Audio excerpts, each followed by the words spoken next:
Thank you everyone for joining. And I can also see along on the list, there's a lot of known faces there. So also thank you for joining. So today we are gonna discuss and share learnings about how to integrate circularity into product development. And this is our third and final webinar in Nordic Sustainability's Circular Economy webinar series. So should you also want to know more about the circular economy European policy or how to tackle climate change through circularity, then just go to our YouTube channel and then you can also rewatch those sessions. My name is Maja Johannessen. I'm a senior manager at Nordic Sustainability, where I lead our circular economy team. And for those of you who don't know us, then Nordic Sustainability is a Copenhagen-based consultancy who has specialized in supporting businesses in driving their sustainability transition, and that we do across everything from baselining, ESG reporting to strategy development and implementation. But also besides consultancy, we also run webinars like these quite often to make sure that the insights and learning that we gain through our work is also shared more broadly. But I'm so excited about today. Today we're gonna go really into the practicalities of the circular economy and product design. We are gonna share and discuss concrete methods and tools and learnings from the real world. We are gonna have 3 short presentations, finishing with a Q&A session. So should you have any question during the session, so please add them in the Q&A box. And then we'll try to cover them at the end of the session. But yes, let me present today's speakers. Starting from the end, we have Lina Becerra, Sustainability Integration Manager at Danfoss, where she, amongst many other things, have developed and defined the Danfoss Circularity Approach, Circular Design Guide, and tools for circularity assessment of products, which she's going to talk a lot more about later in the session. Shortly about Danfoss, it was founded in 1933. It's a global industrial company that manufactures and provides engineering solutions for heating, cooling, and power system and industrial automation. And then our other fabulous speaker is Henriette Eriksen. She is a senior circularity specialist at Grundfos. Here she works with technology development for remanufacturing. Grundfos is also a well-established company. It was founded in 1944 and commonly known and recognized for their industrial water pump solution, but of course also their portfolio counts much more. But then finally, to set us off, my colleague Michelle, Sustainability Products Lead here at Nordic Sustainability, is also going to share some of our learnings from the companies that we worked with. But before we dive into those nitty-gritty and practical learnings, Michelle, could you also just start with putting a few words to why is it that we should care about circular economy and product design, and what does it entail, and why is it even interesting to talk about from a business perspective? Thanks so much, Maja. That's absolutely my favorite topic to talk about, so I'll have no problem sharing some more comments about that today. So thanks so much. I'm just going to share with you my slides now. I hope that you can all see them well here on the screen. Yes. Good. So then to start us off and to answer your first question there. So what is, first of all, what is it when we talk about circularity integration? And as I see it, it's about taking these quite abstract and complex topics. When we see, for example, the butterfly diagram for the Ellen MacArthur Foundation and the idea to retain material value and design for that, and then translate these concepts into actionable decisions in the product development process. So as I see it, there's many different ways to integrate circularity, and not necessarily a right or a wrong way. But I think one thing that I believe we can all agree on, and it's quite important, is that it needs to be started early. So that is even before product development starts, in the choice of strategy and business model that you're working with. but then also that decision making is around circularity is started at the beginning of a project when you set up the project goals and ambitions in product development, and then is carried through to the end, because it is in that early stages where most of the decisions are made that actually dictate sustainability impact. But then here we know that circularity is a challenge, right? That anytime that you include more design requirements, especially complex ones, that does increase cost oftentimes and takes more time. So why are we all so excited here about doing that today? And I very much look forward to hearing from Henrietta and Lena how they see this, the reasons why they do it as well. But with the clients that we work with, we generally see 3 areas of motivation that are top of mind. First of all is developing greater resilience. This especially was a priority during COVID and the aftermath of it, where companies really realized that in the price shocks that happened with commodities and materials and components, that recovering materials at the end of the life of their products actually seems like a really great idea to help buffer for some of these shocks. Of course, there's also new opportunities to gain value throughout the lifespan of your product if you're using circular business models as well. But then we have strategic performance, and this is especially in light of companies setting science-based targets.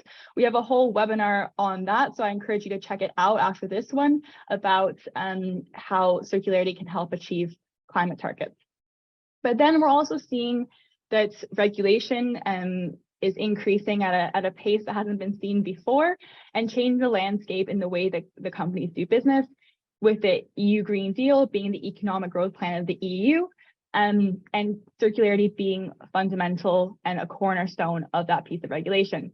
I won't go into too many details here because, again, we do have a whole webinar out on that, but I just wanted to highlight 2 upcoming areas of policy that are top of mind for our clients. We have the new European Sustainability Reporting Standards, or ESRS, that actually include in the disclosure requirements reference to companies disclosing transparently on the products and materials that are designed according to circular principles. We also have the upcoming Eco-Design for Sustainable Products Regulation, where we know that requirements are happening or going to come for almost all different product types in the EU, except for food, feed, and medical supplies. However, specifically what those requirements are not yet clear because they're under development, but we do know that they'll be based on circular design principles. So many of our clients want help with implementing best practices today so they can hedge their bets and be prepared when those requirements do come. So that being said, I want to jump in now with some examples of how we have worked with circularity integration. And I hope that this can offer some inspiration for those of you who want to do this yourselves, or perhaps might like to work with us in the future, either way. So we like to simplify the circularity journey into these 3 steps. And of course, in real life, it's not so linear. And you might actually want to go through cycles of this as your organization becomes more mature, working with circularity. But really fundamental to working with circularity is to have a good understanding of your product impacts, as well as, of course, a policy landscape, and also understanding the way that you develop products today so that you can learn how best to integrate circularity into your current approaches. Then, using that understanding as a strong foundation, having a strategy in place, make sure to set the targets and KPIs that will then help you achieve results on circularity. And then finally, having those steps in place, you're in a good position to take action and integrate circularity requirements and tasks into your product development processes, as well as you might need tools to assess circularity and likely conduct pilot projects to actually test out different approaches to circularity. And here at the bottom, I have engaging and training stakeholders as fundamental to all of these 3 steps. And that's because when working with circularity, it touches so many different departments, skills, and roles within the organization, and decisions made within each of those roles. So having everyone who is involved in the product design process know how circularity relates to their role is something that actually is quite fundamental in making change happen. So then the first step, gaining an understanding. So understanding the impact of your products, we think depends a lot on your organization's goals and the kind of resources that you have available for your specific project. And we think that sometimes it really is, it could be just enough to review existing LCAs if you're developing a new product of a type that has impacts that are quite clear. You can get a lot from that.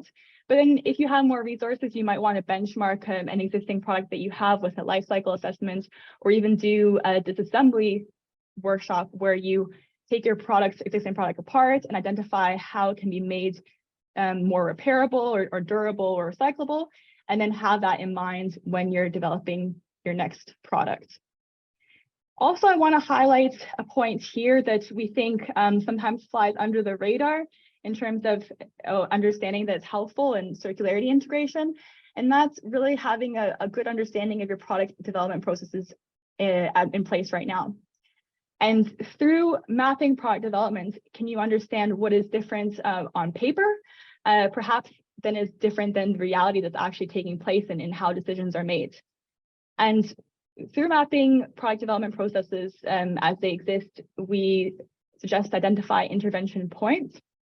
And we see those as specific moments in time, tools or documents where decision-making processes happen, and then ensuring that in those important points that circularity and sustainability is integrated into those existing processes. And through that, through these steps, will you identify likely barriers, and then you can think of solutions. And already knowing this before you start working to implement circularity can be really helpful to save time later on. And through this approach, we believe that then you have necessary information available to actually integrate circularity as you develop products today, rather than having a tangential process that will be more difficult to implement. So then here in this next step, I want to emphasize that if you haven't already have a sustainability strategy in place, that's important to have circularity integrated within that for it to actually then be acted upon in the product design process. And when we work with clients, we just make sure that the KPIs and targets are very clearly defined, and that also enablers are considered, for example, having the right governance processes in place.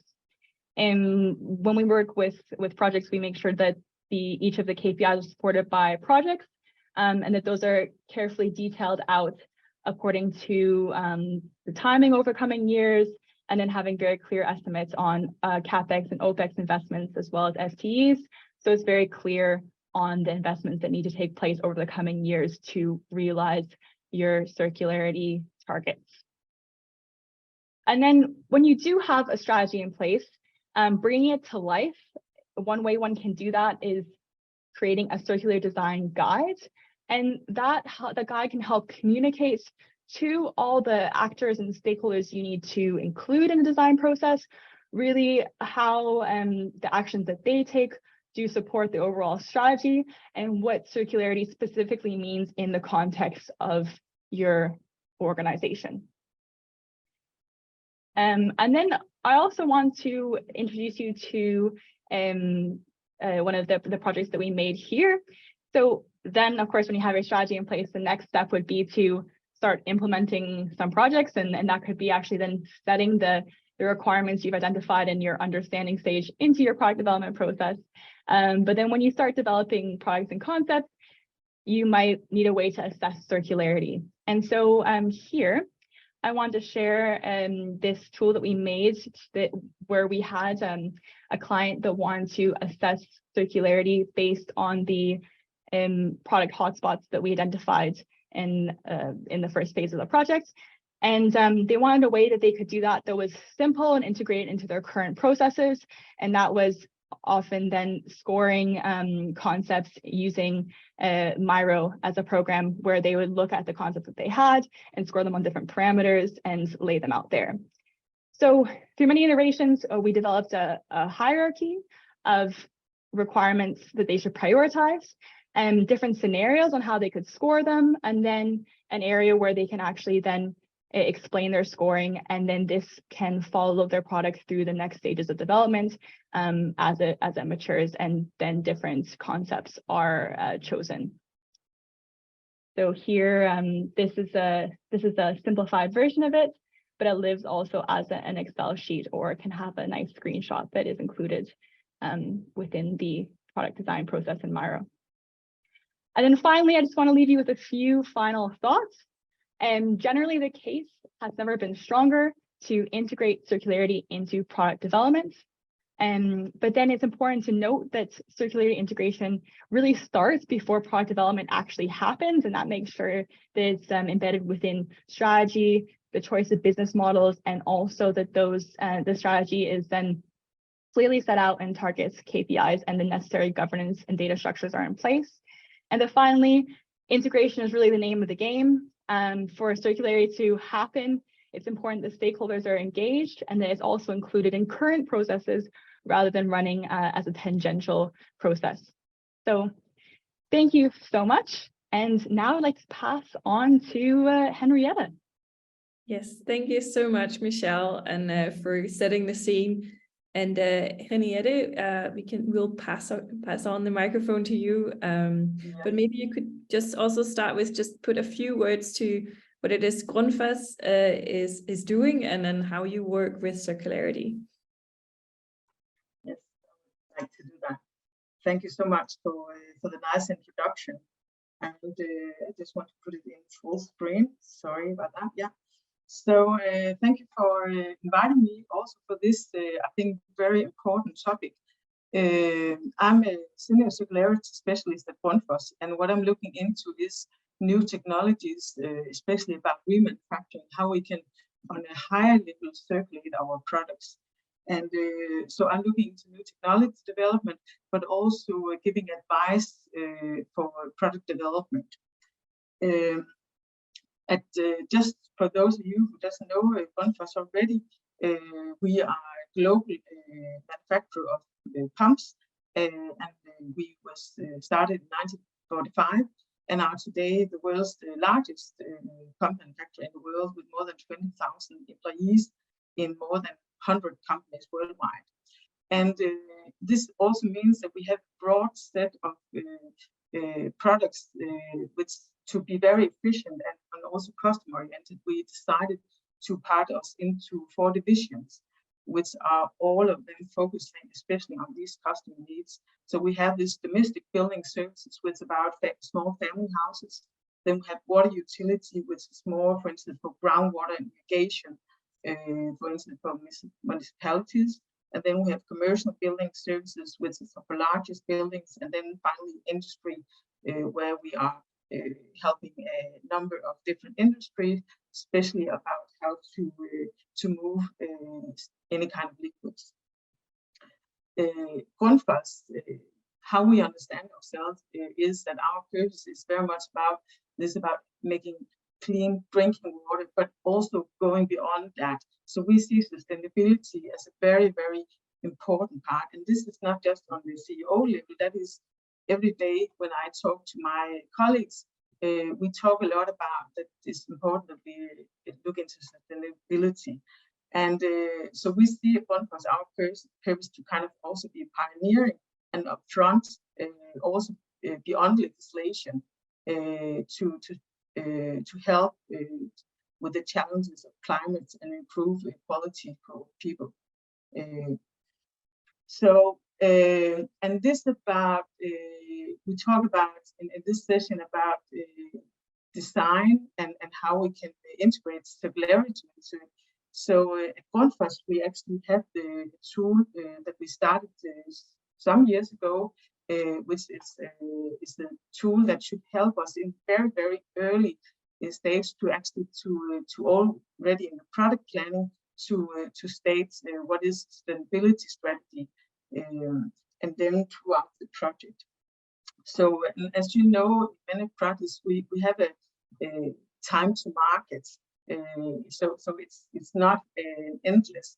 So it's like, but it's important that we very early on has this strategy.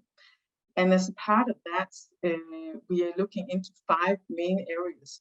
So the materials, the production, the distribution, the packaging, and then the use and the end of life. And if we look at our LCA and our products today, we know that the highest impact is coming from the use phase. That is absolutely the highest impact. And luckily enough, we also have some very good engineers who help us actually develop products that we have a very efficient pumps. So that helps us in that case. But of course, that is something that we need, our customers are requesting, and they're very important because we can actually help customers reducing their impact by choosing our pumps in many cases. So that is not something we can jeopardize. Then the second highest contributor is the materials. And that means that sometimes this end of life doesn't maybe have the same attention as it should. So that is something that is coming beyond that. But how we work with that toolbox is that we very early on in the product planning are defining the focus areas. And that we're doing with some internal drivers, where we're looking into our own strategies, both on sustainability, but also overall. And then, of course, if there's any opportunities that we can improve our brand or reduce our costs.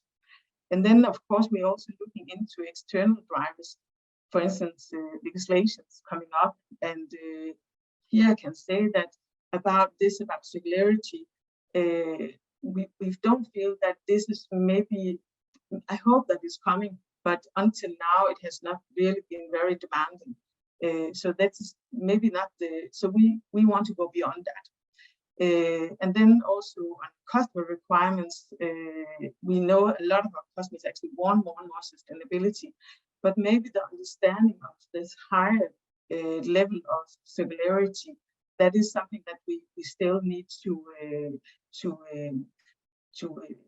what do you call it, gets a higher level of understanding of. That is matureness that is waiting. But we think that we need to go in front of that. So in very early phase, we look into this strategy, and to be honest, I'll say that often used lifetime materials are the ones that are getting the highest attention. Then end of life, maybe not the highest attention. That's something that we need to work on as well. But I'll tell you a bit more about that. And then also, of course, we are using design guidelines in the early design phases, both to say where can we improve and what can we do to improve to the products we already have, and setting some KPIs to so we can follow and track all the time that we are doing real improvements.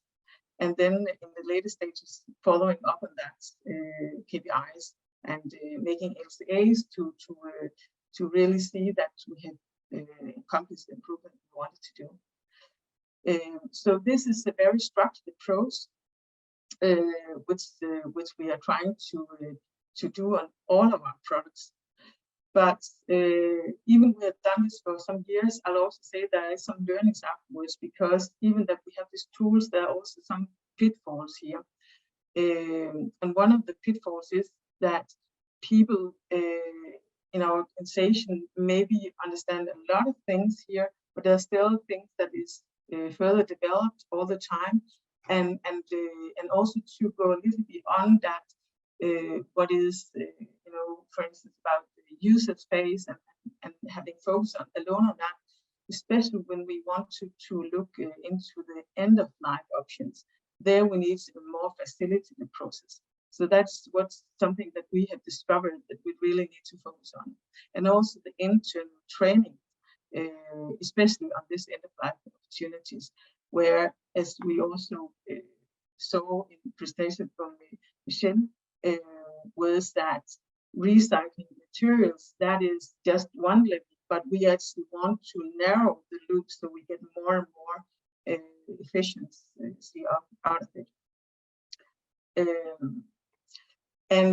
For instance, some of the workshops we can do here is to help the product developers to kind of brainstorm of what kind of opportunities that there could be for instead of just recycling materials, could we just harvest parts for reuse, or could we even refurbish, remanufacture, or extend product life? I'll say about extend product life, we have products that really has a long life already. So not as if you're buying a washing machine where you talk about maybe 5, 6, 7 years. Here we talk about the lifetime that is probably more than 10 or 15 years. But it's still something that we're working on. And for instance, in this case, it's also about so looking into the strategy. What will it give of commercial value, financial value, and then of course environmental impacts. But in many cases, we also need to understand before we take that choice, what is the customer's needs here. So that could be something that we need to further investigate. Or we need to have a higher understanding of what does it mean from an LCA point of view. Another thing we could do is actually also looking into disability studies, etc. So we are doing a lot of things to help the developers to decide to do more of these circularity aspects. But I'll say that until now, our learnings has been that it is sometimes a little bit difficult for us to convince that we should put our focus on these aspects about remanufacturing, reuse, refurbish. And one of the reasons is that I think that our KPIs until now has maybe been a little too weak on that. So I think that's really important lessons learned, that to drive the agenda for more circularity in design, we also need to have the KPIs on a group and divisional level. And so right now we are working on that. So one example could be, for instance, that we have a large share of new products designed for remanufacturing or refurbish or reuse. But also it could be something about the share of non-virtual renewable materials compared to the total material input and stuff like that. So what we want to do is to find the right level of the KPIs. So it's kind of also driving this agenda more than we're doing today. But that is one thing that I really recommend other companies to look into. So another thing, so even we say that we're doing it really early today, another thing we also realized is that this about technology development, we need actually some of the decisions are already made before we start making the development of products. It's already in the technology development that we can use in our product design. So, and here we're in a situation where we often don't know very much about we have low maturity of the technology, and we also have low knowledge about the different parameters. So we're not capable at that point to make an LCA. So, so here we actually need a tool to help us also to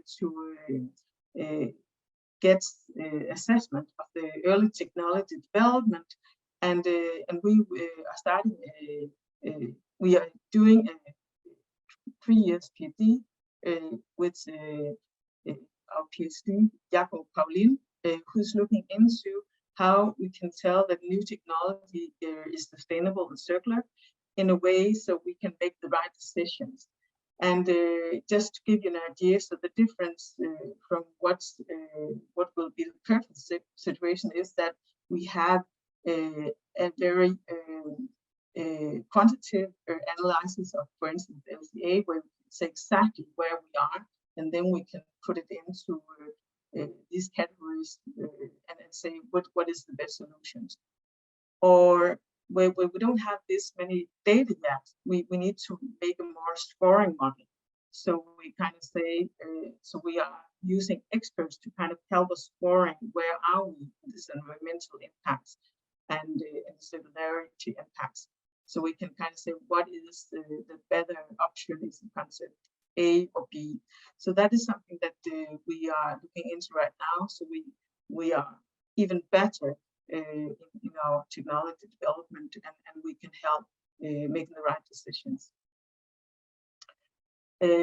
Yes, so I think that the learning from us here at Grundfos is that it is really important that we are assessing it as early as possible, but it's really important also that we put in the training and we have the KPIs available, and then even that we in the very early technology development also have tools to help us to decide what is the right and most sustainable and circular options. So yeah, thank you so much for, and I look forward to questions afterwards. Yeah. Well, that sounded just straightforward. I mean, easy plug and play. No, thank you so much. This was so super interesting, and I always get very excited when I get to see what real companies are doing. And I mean, I've been in the field of circular economy for quite a while, and it's amazing to see how far companies like yours have come with actually integrating this way of thinking. Now for our last speaker, Lina. Yes. Yes. I hope you can hear me well. So give me a second, and please let me know if you can see my screen. Yeah. Perfect. Okay. So hello everyone, and thank you for inviting me in this webinar, where I will talk to you also about our approach in Danfoss on integrating sustainability into new product development.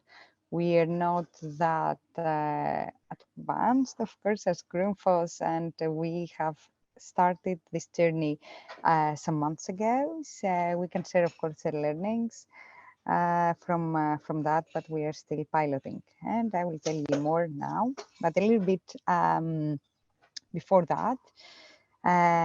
Who we are in Danfoss. For those of you that don't know us, we are an international company with a worldwide presence in more than 100 countries, a revenue of more than 10 billion in 22 actually, and roughly 42,000 employees worldwide.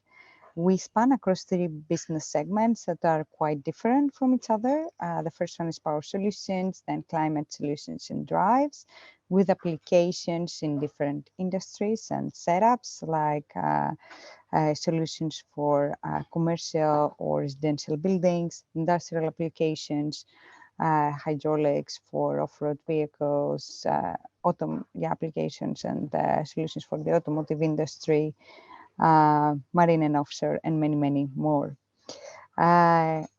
Basically, we provide solutions to hard to decarbonize sectors that are buildings, industrial, and transport. Why we exist? We exist to engineer tomorrow, to build a better future, and we do that by decarbonizing together with our customers and aiming at long-term value creation. So this is our purpose, and it's very well rooted into sustainability and energy efficiency. For us, ESG is a very core part of our strategy, since we have actually updated our sustainability strategy a couple of years ago. And ESG for us means staying true to Danfoss values and having sustainability at the heart of our business, making Danfoss an even more attractive workplace, and on the governance side, ensure that we are at the forefront of our stakeholders' expectations, but also ensure that we have the right governance in place to achieve our sustainability targets. Speaking of which, our ambition for 2030 is divided into our 3-step change initiatives, as we call them, which are decarbonization, circularity, and diversity, equity, and inclusion. So you can understand from that the circularity, of course, plays a very big role in our approach and our strategy moving forward.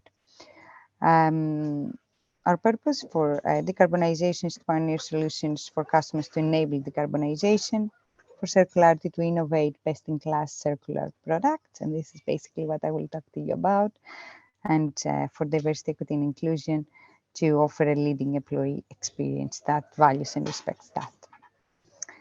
A little bit more on the step change initiatives. We have measurable targets that we track. On decarbonization, aiming at neutrality in scope 1 and 2 by 2030. And also we have our science-based target for on operation, scope 3 upstream and scope 3 downstream, as you can see here, 20 and 15% respectively. On circularity, we have our target that focuses on newly launched products, which will be covered by our circularity framework and approach. 40% by 26 and 80% by 2030. And our other target, or basically enabler, is to achieve collaboration with our top customers, 80% of our top 25 customers by 2030.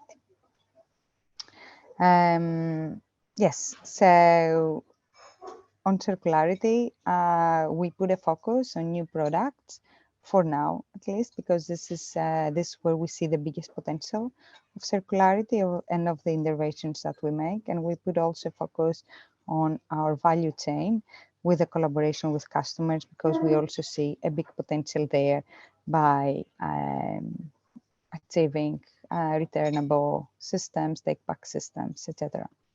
So some of the key activities, we have partnered with selected customers on circularity. We have developed a toolbox, which I will show you in the coming slides. And toolbox meaning a set of tools to assess circularity. And we have defined what circularity means for us. Yes, so to that note, circularity for Danfoss means it's focusing on the principles of rethink, reduce, and recirculate. And we have identified 9 strategies, 9 circular strategies that are linked to those principles and have an impact throughout the product's life cycle. These strategies are outlined in the outer circle and are towards design for disassembly, design for recycling, design for repair, or low carbon and energy efficiency, reinvent, which looks very much into business systems, material choices in the reduce side, production, packaging and logistics, and finally in the recirculate, the strategies towards the end of the life of the product on reusing, repairing, maintaining, upgrading, refurbish, and remanufacturing, and finally recycling. So how do we work with circularity in Danfoss? We always have an eye on opportunities for remanufacture, repair, and refurbishment of materials and components. We work with our supply chain to select alternative materials with high recycled content, aim for durable, long-lasting products that can be easily disassembled, integrate the circularity in the way we design and assess our products, and work with customers and suppliers to establish circular business models. But apart from our aspiration and ambition, we want to be able to measure that.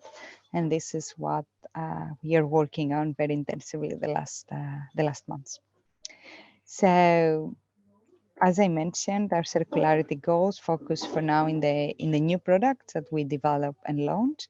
So towards that goal, we have developed a 5-step approach to integrate circularity and sustainability in general, because we're also trying to integrate LCA and carbon footprint assessment in new product development.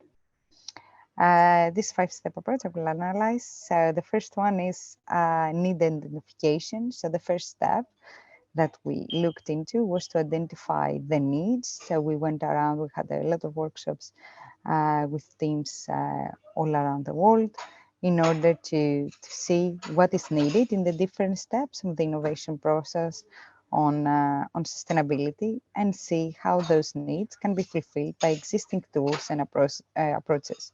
Then we identified the gaps and we created a plan to fill those gaps moving forward. So we saw that there was a need to develop tools to assess sustainability in different maturity levels, make sustainability data easily available across Danfoss, and develop guidelines to be applied for sustainable design, launch trainings, and strengthen the existing material knowledge sharing community that we have. Second step, development. We are working on developing several tools And more into that, we have developed a research tool based on a previous research project done by DTU and other Nordic universities called Circuit Sorry, project. Lina, Yes. sorry to interrupt, but there's some background noise. I don't know if there's anything to do about it, but Yeah, I'm not sure. Yeah, no, I'm sorry because I'm in a public space. okay. So probably, yeah, that's why I Okay. cannot mute it. Sorry about that. I hope you can still hear me. Yes, yes. Um, Oh, Perfect. Yes, so we have worked to develop the research tool, which assesses circularity and has a dual purpose to identify areas of improvement and give a score on the circularity potential. It's based on 39 design guidelines as it is now, and will be integrated as a mandatory part of all the new product developments moving forward. So this is how the score will look like. So whether if you are in the red or yellow, that means you need to do something about and identify actions to improve the specific circular guidelines. So this is a snapshot of the tool. So these are the guidelines and how they are assessed on a low, medium, and high level of importance, and then um, level of fulfillment as well. And we identify actions and comments. A little bit further into other tools, we have also a sustainable packaging tool, which assess and evaluates KPIs again on sustainability, focusing a lot on circularity, recycled content, renewable content, recyclability, reusability, hazardous substances, carbon footprint, etc. And we are also working with our innovation teams on that. And we have developed also a circular design guide, which basically outlines our approach on circularity and has tangible guidelines on what the teams need to do in order to improve circularity of the products moving forward. So you can see that. Alongside that, the materials guidebook to help teams understand how the carbon footprint evolves by different material choices. We're testing and piloting all of that in all across Danfoss. We have run more than 10 pilots, 20 workshops, and have involved more than 100 people. And we work in an agile way where we continuously improve the tools, processes, and frameworks by getting feedback from our own people on that.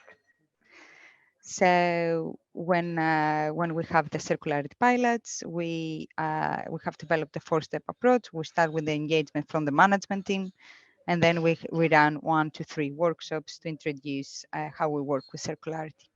Test the tool, and then test the tools that we have developed, get the feedback, and monitor and measure our improvement. As a fourth step, we will validate this approach by using a third party and have a final sign-off by the end of the year. From next year onwards, we want to train all our people to use the tools and processes we have developed, and we want to integrate that as a mandatory part of all new product developments moving forward. So all new product developments will have to go through this assessment in research tool and carbon footprint assessment. And this is our innovation pipeline, and we want to integrate these assessments as part of the different milestones and the deliverables there. So that was it. And I hope the background noise didn't disturb much of the presentation. Yeah. right. Thank you so much, Lina. Also incredibly interesting, and what amount of like concrete tools, and this is such a gold mine. I think I'm speaking on behalf of a lot of the participants. I'm just wondering, I mean, I understand this is a lot of in developing phase, but is any of this also publicly available, or does people just have to read through your slides again? For now, since we are developing and piloting that, we don't have it publicly available, but the reason also for using a third party to validate our approach is that hopefully at some point, hopefully next year, but I don't want to make any commitment, we will come with a version of it available online, because we really see that this is how we can drive actually circularity forward by inspiring others with our approach, similarly to the way that we have been inspired by others in what we do. Okay, we will look forward to that. I mean, Michelle and I have also been going through the internet to find inspiration for our work. So it's just so valuable when companies want sharing these things publicly. So now we're moving on to the Q&A session, and I have a question for all of you, and I think you touched upon it, all of you, but it would be interesting if you were to highlight one thing, looking back of your personal journey, what would you highlight as the most important learning that you had on your journey? I don't know, and then perhaps Henriette, you... Yeah, I would like to start. And actually, I'm in network with Lina, and I think that we have been very inspired also by what Danfoss is doing right now. So even we've been working with it for some time. I think that at some point we have lessons to learn there, and I'm really impressed about the work we have done there.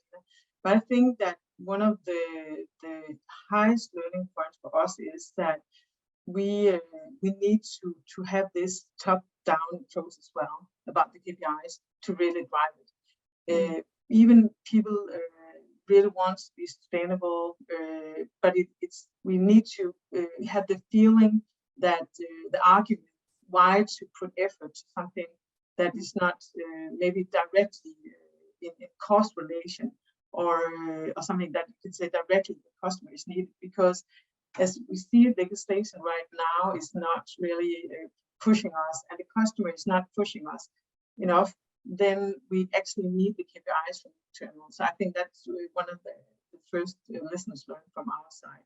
Yeah. I'll say that when I listen to this also, Lina, your presentation here, I think that this is about having examples to show what we already have, so people can, from other product development teams, can see what others have done. That is really also really, really good choice, I think. So there's a lot of things that we can steal from you, Lina, already, I can see. But yeah, I think the KPIs from our case will be the most important step. And how about you, Lina? Yeah, yes, if I can comment also on that, I think that generally speaking, lack of awareness or engagement, of course, is one of the biggest challenges for all companies embarking on a circular economy journey. Because this transition is not easy and cannot happen from one day to the next. So people need to mature on that concept. At Danfoss, we made a conscious effort to embed circularity within our business strategy and choose circularity as one of the key enablers and one of the step change initiatives. So this high-level commitment give us kind of an unofficial mandate to work with that and put more pressure in the organization. So as a general comment, not speaking about Danfoss, I think that this is one of the biggest challenges when you have also not aligned expectations. Also, one thing that I saw via the pilots that we're running is that it's very difficult. There is no one size fits all approach. Circularity can be a lot of things. As I showed you in the framework that we have developed, had identified and clustered nice strategies. So there isn't one metric that that help us, or at least we haven't found one that can cover the entire spectrum of circularity. So it's that's a little bit challenging. Yeah, and we do like one metric. It's so nice to work with. Thank you, Lina. And I think also I can also, on behalf of, I think generally our experience at Nordic Sustainability, that strategic anchoring seems to be so important almost no matter what topic you work with. Yeah. But how about you, Michelle? You also work with a number of companies, both in machinery and electronics. What would you highlight as your key learning? Yeah, I think it fits really well. Moving on from the point that you just said, Lina, about there being so many differences in approaches. And I think that's really my main learning, is that there's so many ways you can approach circularity. Even in one company that we worked with before, we saw many different ways of approaching product development in general. And so that when you're suggesting an approach to work with circularity, it really has to fit that context of that specific organization. And as you said, Lena, there isn't really this one size fits all approach. And you might even need to have a few different approaches within one organization. So I think until we have if we ever will have maybe a greenhouse gas protocol for circular integration where there's a really concrete guidebook, or that probably might not even work. So I think having a flexible approach, but then in doing so, learning from each other and taking inspiration and then adapting it to those individual contexts. Thank you, Michelle. So now let's move on to some of the participants' questions. Lena, have a clarifying question for you. You mentioned that you actually have a target on products. So what was it? Oh, I can't remember the percentage, but a number of your products have to be covered by circularity. Could you elaborate a little bit more on like what's the definition of that is? Sure. I can tell you how it is now. We are working a little bit internally to refine the target. Covered for us means assessed, but now we want to set up a target on improved. So we will, the tool that we have developed has a dual purpose of course, assessing and identifying areas of improvement, but also gives a score.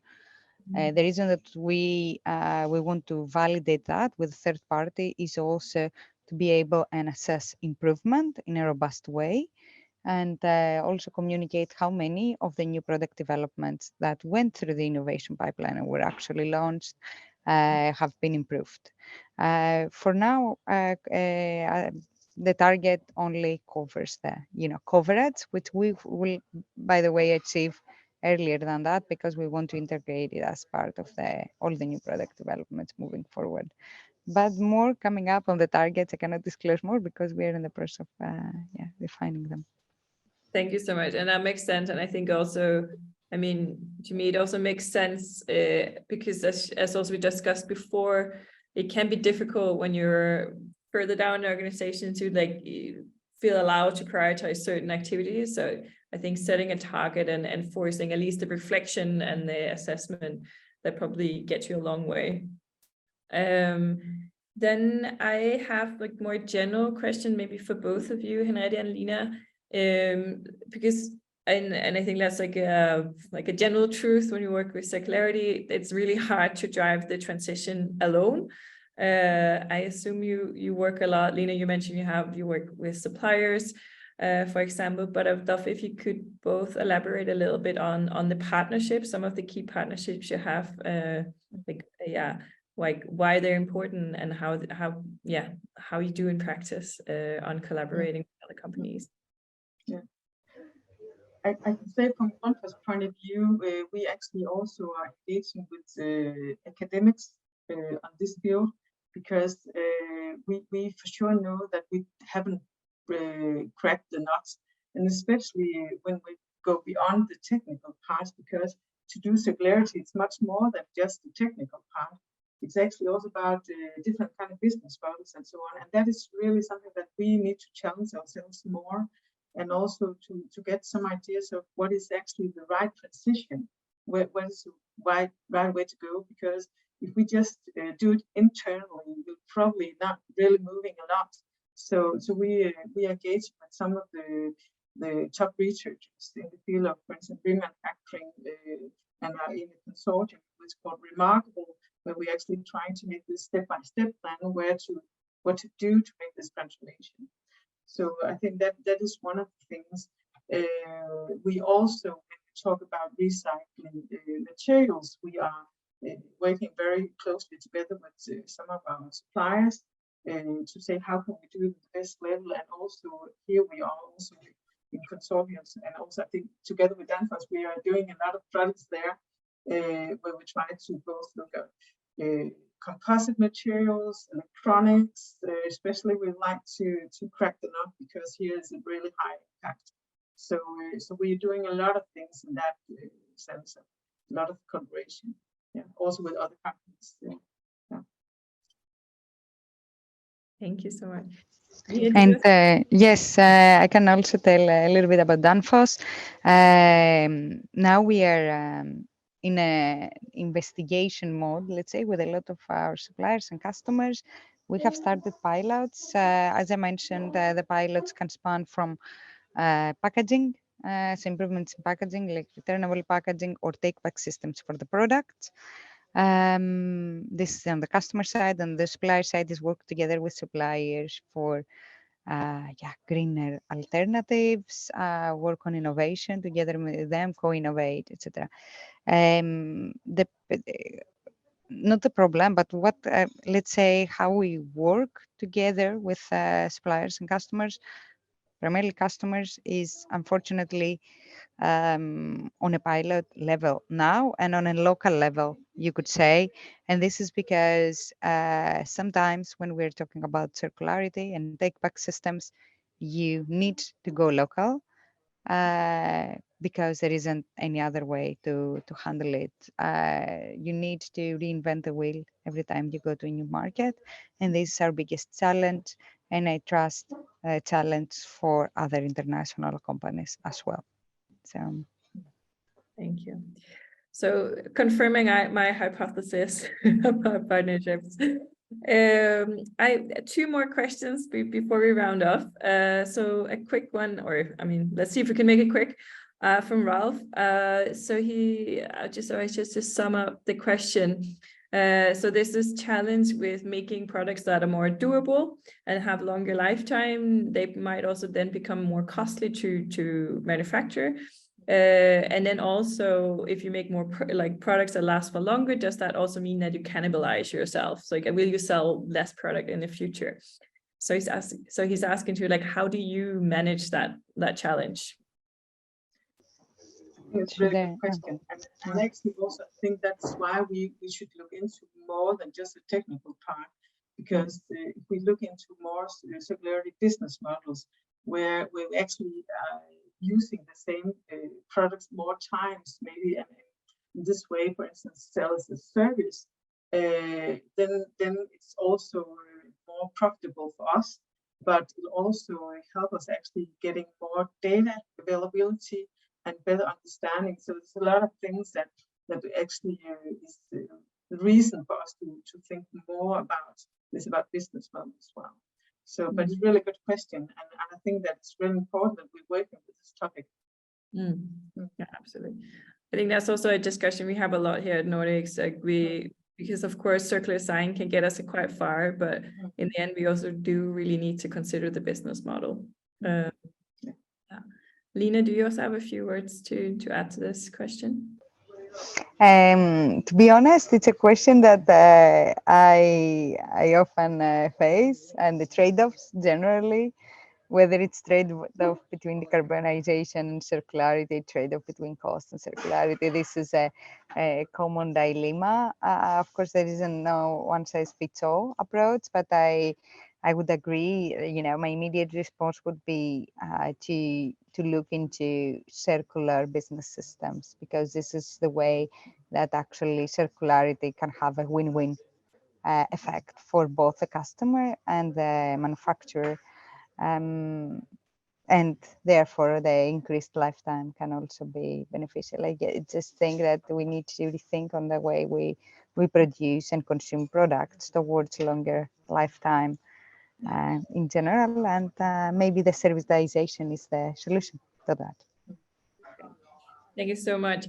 So we hit the clock. So maybe just to finish off, I don't know if you have a few words of advice for those companies or stakeholders out there who are really early on the journey towards circularity and circular product design. Like what would you advise them to do?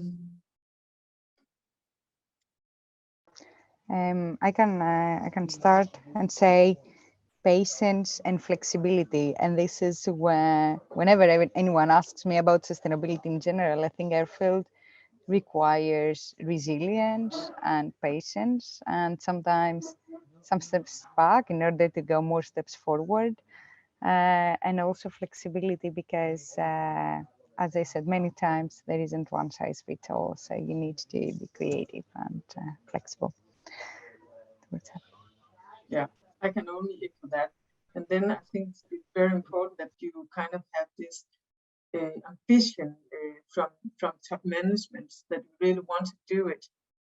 That is one thing. And I think that this, what you do at Danfoss, where you involve everybody at the same level, and you see that this is a task that you have to go through this matureness of understanding what it really is.